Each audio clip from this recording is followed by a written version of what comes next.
What the hell? This is what happens when you get old and drink too much. It just kills all those Oh. cells. Where did I write this down? Damn it.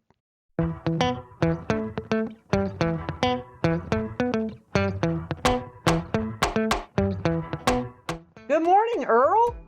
Hey, what's going on?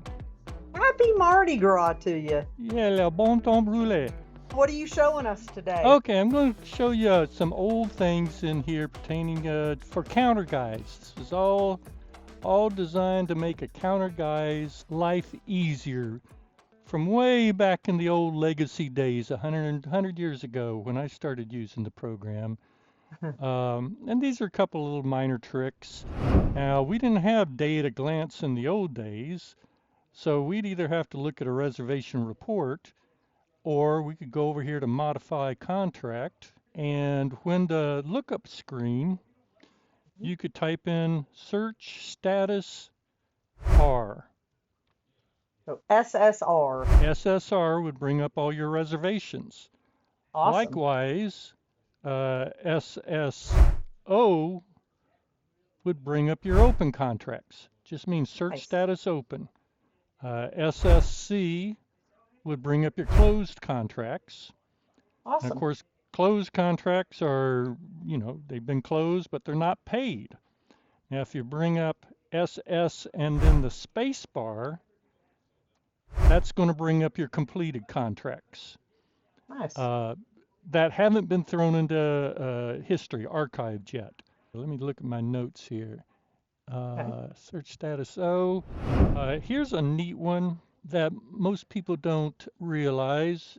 Let's say you're doing a new contract, and we'll just do a normal contract.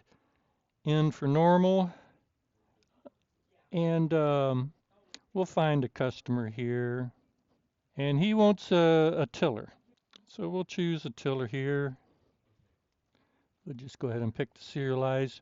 Now at this screen, here's a little trick. Let's say you want to do him a deal. You like the guy for whatever reason. You can say, I'm going to let you have this for 1 day, comma, 2 for open. And that'll charge a 1 day rate, but it'll be open 2 days later. Now this is handy on holidays.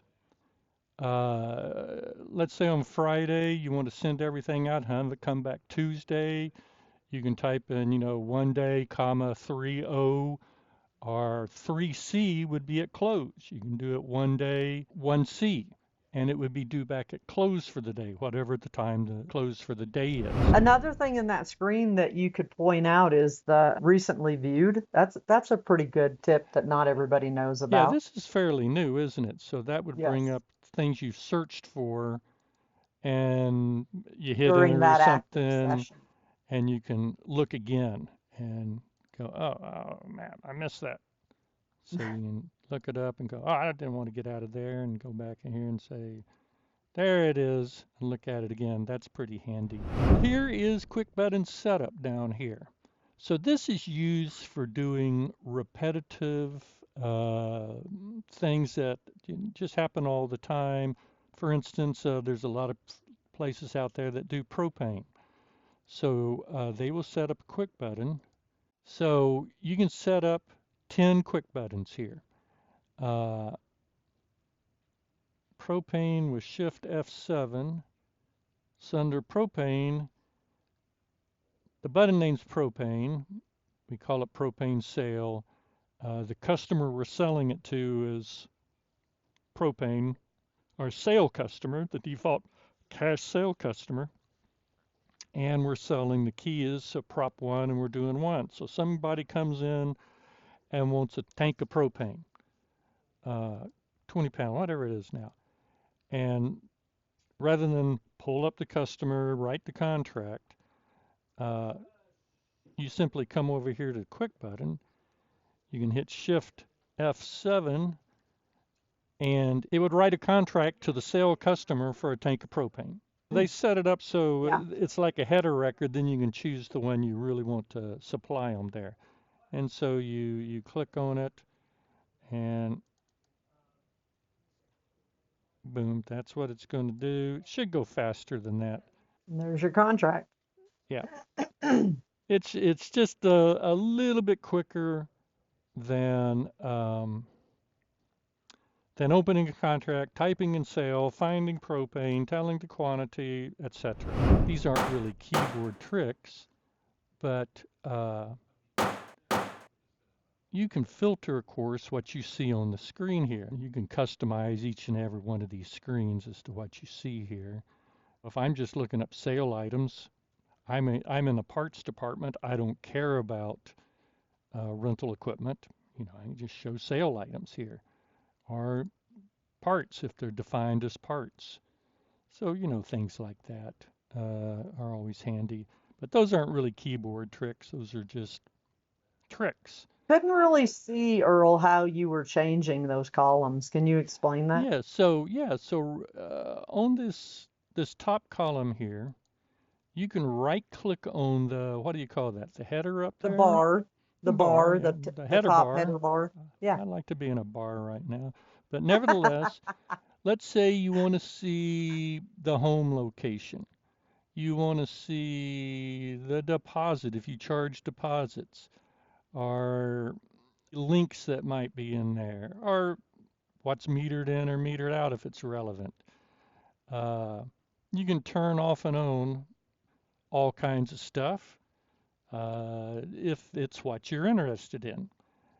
You can also change its order on the screen by like moving that up. Yep. Moving it up, which takes it to the left, moving it down, which takes it to the right. Exactly. And you can save this so that for yourself, every time you come in with your ID, this is set this way. I like to see the key and the name. Yep. Owned and And it, in. If I'm multi-store, I like to see the store it's at and the store it belongs to, et cetera, et cetera. And, someone else may want it a different way depending on what their job is in the company. And of course, any of these screens you can put into a spreadsheet, like in file maintenance if I'm trying to organize data a certain way for somebody or for some reason. I don't do that anymore, but you can mhm. check category availability and see everything in that category, uh, show the quantities by individual stores, quote a price from here, do a quick quote, uh, et cetera, et cetera. There's more than one way to skin a cat in this system, of course, and we skin a lot of cats. There's a lot of naked cats running around out there. Normally you just type in the guy's name here. And this brings up all the Shermans out there that aren't in jail. And so you can see them that way, of course. But you can also look up, you can search for, say, all the Earls in the database. My God, look at all those Earls. Uh, 55 Earls in various places. We don't count early. But anyway, stuff like that. It's a neat little, oh, there's my record. Oh, don't have a balance, thank goodness. And again, this is the customer lookup screen, so I can click on this header here, and this is actually pretty handy. Uh, let's say I want to see the value of the contracts, the rent, sale, and tax, damage waiver, whatever KH fee is, how it was paid. I can turn this on and get that detail in the screen and get more information. It's it's again a way of getting data out of the system for whatever reason you need data out of the system. And that's all I remember. So I'll probably remember something about 3 o'clock in the morning. So there you go. Well, Okay. Earl, thank you for showing us all this today. Well, I hope it helps somebody somewhere. Have a great day, everybody. You too. I'll talk to you later. So just as a reminder, everybody, if you guys have any other questions, go over here to the right side of the menu, click on that question mark, and that will allow you to get into ULearn to ask any questions, as well as AI support chat. If you want to create a support request, you can do that as well. And on the AI piece of it, if you'll give a thumbs up or a thumbs down, it learns from you. But people are having great results from that. We appreciate you guys. We're here to help you. Have a great day.